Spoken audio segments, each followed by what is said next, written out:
degmada daroor oo ka tirsan gobolka Jarar ayaa waxa laga furiyay 8 mashruuc ay ku baxday lacag dhan 4.5 bilyan oo bir warmurtaas ku saabsan waxaynu eegay wariye Maxamed Cabdi Wahaab degmada daroor oo kamid ah degmooyinkii cusba ayaa sanad miisaaniyadkii la soo dhaafay ee 2004 waxa uu qorsheysnaa in ay qabato 8 mashruuc oo isugu jira dhismaha xafiisyada horumarinta iyo 5 xarumood oo caafimaadka xoolaha iyo waliba 3 dugsi sare 8 dugsi hoose dhexe iyo 27 eebiyada ah waxaanu mashaariicahan wax ka weydiinay hogaanka nabadgelyada iyo cadaaladda ahna ku siisimaha gudoomiyaha degmada daroor mudane Rabiic Sheekh Rashiid wuxuuna noo sheegay in mashaariicahan ay ku baxday lacag dhan 4.5 milyan oo bir.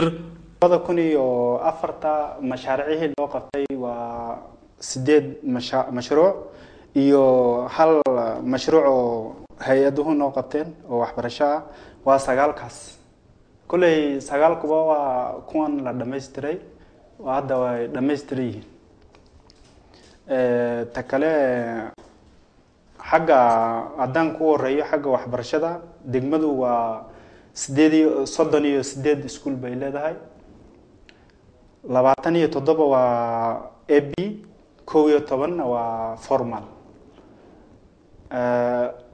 11 ka formalka waxa ku jira waa hal dugsi sare iyo laba kale oo iyagu aan wali la furin 2005 la furi doono.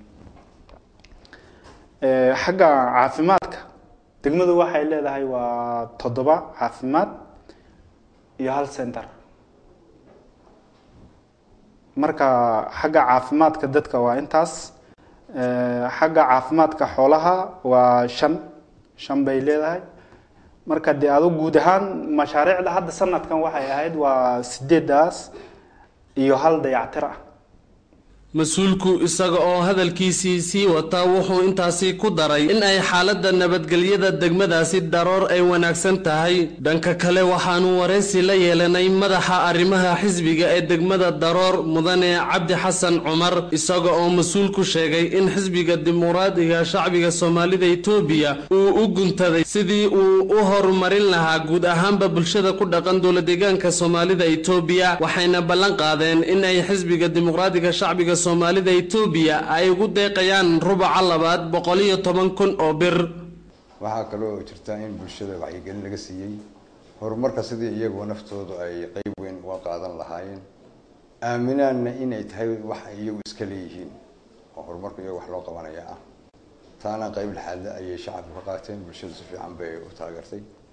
waxa xagga arrimaha nabadgelyada mashaariicda loo qabtayna runtii way dhameystirmeen waana lagu guuleystay. waxaan qabnaa in ay bulshada wax weyn ka bedeli doonaan horumarkooda iyo noloshooda waayo bulshadana hadda ka hormay aan lahaan jirin wax horumar ah aad bay ugu liidatay laakiin intii xisbiga dimuqraadiga shacbiga Soomaaliyeed uu guntaday in bulshadooda horumariyo wax la taaban karo ka gaareen. wuxuuna mas'uulku intaasi ku daray in ay xukuumadda dowlad deegaanka Soomaalida Itoobiya ay ku talaabsatay horumar nabadgelyo iyo